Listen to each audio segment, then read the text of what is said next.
Trigger warning: sexual abuse, childhood exploitation, trauma, sexualized content, psychological abuse. Danganronpa has never been afraid of dark subject matter. The series constantly explores abuse, manipulation, grief, and the ways trauma can shape a person's identity.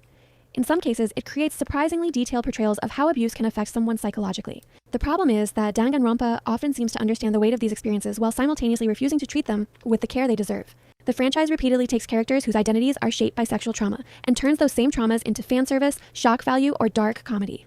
It does not simply portray disturbing experiences, it uses them as spectacle. Kotoko Utsugi's story revolves around the abuse and exploitation she suffered as a child, and the game makes it clear that her trauma has deeply affected the way she views affection, safety, and vulnerability.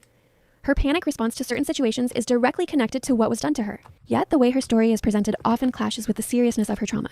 Instead of allowing the audience to sit with the horror of what happened to her, the game repeatedly turns her suffering into an uncomfortable spectacle, using sexual imagery and humiliation as part of the experience. Maiken Sumiki's character is built around someone who has spent her entire life being mistreated and exploited, eventually developing a desperate need for any form of attention or validation.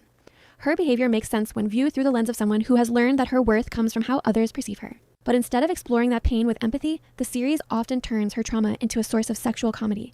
Her most vulnerable moments are framed around fan service rather than tragedy, making it difficult to tell whether the story wants the audience to understand her suffering or simply react to it. Korekiyo Shinguji takes a deeply disturbing psychological concept and turns it into spectacle.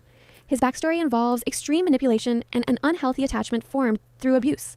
The game explores how someone's perception of love and relationships can become severely distorted through trauma. But once again, the presentation focuses more on the shock of the reveal than the actual emotional consequences.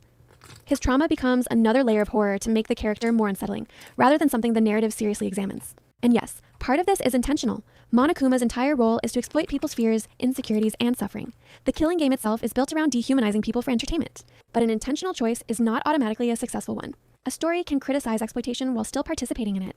A villain can mock someone's trauma, but that does not mean the audience has to experience that trauma being framed in the same exploitative way. The issue is not that Danganronpa includes characters with traumatic pasts.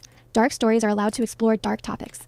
The issue is that the series repeatedly introduces genuinely compelling portrayals of abuse, only to undercut them with the same sensationalism it seems to criticize. Danganronpa clearly understands that trauma can shape a person. What it struggles with is understanding that trauma is not just a tool for making a character more shocking. It is something that deserves to be treated like it matters.